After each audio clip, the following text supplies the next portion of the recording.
जिनके पास ज़्यादा समय नहीं है गार्डनिंग के लिए और अक्सर वो बाहर रहते हैं, फिर भी उन्हें इंडोर प्लांट्स लगाने की चाहत तो होती है। आज का प्लांट उन्हीं लोगों के लिए है। हेलो फ्रेंड्स, सुकून दो पल में आप सभी का एक बार फिर तहे दिल से बहुत बहुत स्वागत है। वीडियो शुरू करने के पहले आप सभी से गुजारिश है कि अगर आप मेरे चैनल पे नए हैं तो प्लीज़ इसे पहले सब्सक्राइब कर लें। अगर आप पहले से हैं तो वीडियो पूरी देखिए, अच्छी लगे तो उसे लाइक कीजिएगा और अच्छा समझिएगा तो शेयर भी कर दीजिएगा।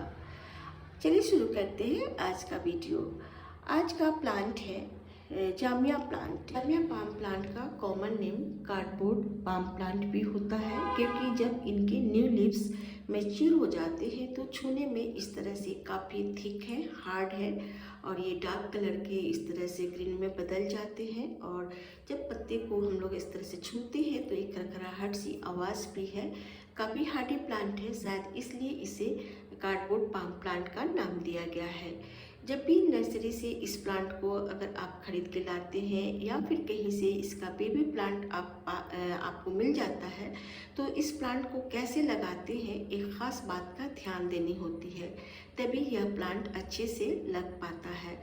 वह ख़ास बात क्या है आगे मैं वीडियो में आपको बताने वाली हूँ, इसलिए वीडियो को पूरी अंत तक देखिए ताकि इस प्लांट के बारे में सभी बातें आप जान पाएँ और उसी तरह से जब आप प्लांट लगाएंगे तो यह प्लांट 100% आपके गार्डन में सालों साल बने रहेंगे। सबसे पहले इस प्लांट की सॉइल की बात करते हैं तो इसे लगाने के लिए सॉइल वेल ड्रेन्ड होना चाहिए, पॉट भी वेल ड्रेन्ड होना चाहिए, यानी पॉट में नीचे होल कर दीजिए। और वेल ड्रेन्ड सॉइल बनाने के लिए आपको पोरस मिट्टी तैयार करना होगा।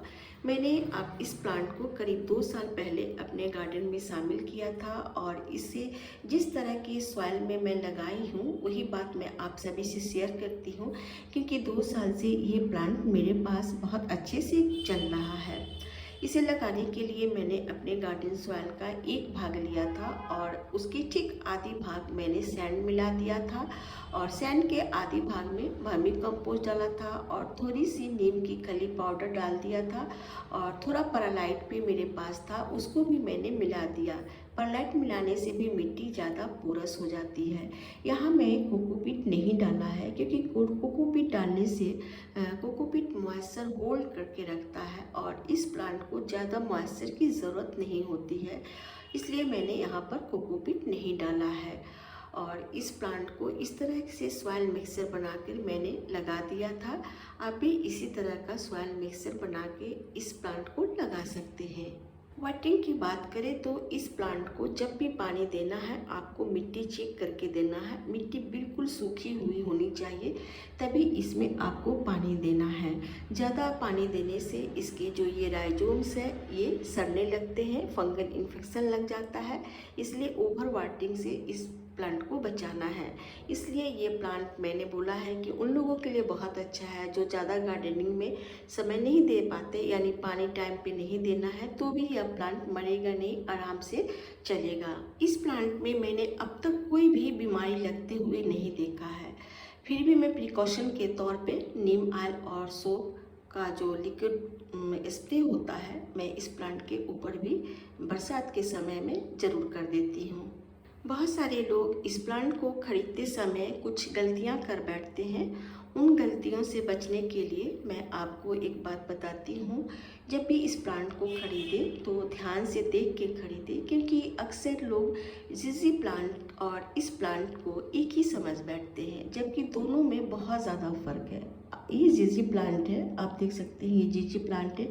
एक नज़र में देखने पे इसके पत्ते जीजी प्लांट के और ये जामिया पाम प्लांट के पत्ते देखने में एक से लगते हैं, लेकिन जब आप ध्यान से देखेंगे तो आपको फ़र्क खुद नज़र आ जाएगा। और इसके स्टेम में भी फ़र्क है। इसका स्टेम देखने में इस तरह से है जीजी प्लांट के, और ये कार्डबोर्ड पाम प्लांट का राइजोम यानी स्टेम है, इसके देखने में इस तरह से स्टेम है।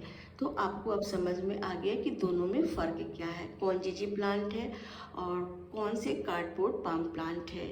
और दोनों के पत्ते में भी काफ़ी फ़र्क है, इनके पत्ते काफ़ी हार्ड हैं और जीजी प्लांट के पत्ते सॉफ्ट हैं। तो जब भी प्लांट आप नर्सरी से खरीदते हैं तो इस बात का खास ध्यान रखें कि आपको किस प्लांट की ज़रूरत है। इस पाम प्लांट को कितने बड़े पॉट में लगाना चाहिए, मैंने तो यहाँ पर 12 इंच के पॉट में इसे लगाया था। और इस प्लांट को बार बार रिपोर्टिंग की ज़रूरत नहीं होती है, क्योंकि इस प्लांट को बार बार आप रिपोर्ट करते पसंद नहीं है। इसलिए पहले शुरू से ही आप इसको थोड़े बड़े गमले में ही लगा दीजिए, तो ये सालों साल आपको उसी पॉट में ये प्लांट बने रहेंगे और मिट्टी के नीचे से न्यू बेबी प्लांट भी आपको देंगे। ऐसा तब होगा जब ये प्लांट की एज 5-6 साल करीब हो जाती है, तभी ये न्यू बेबी प्लांट निकालते हैं।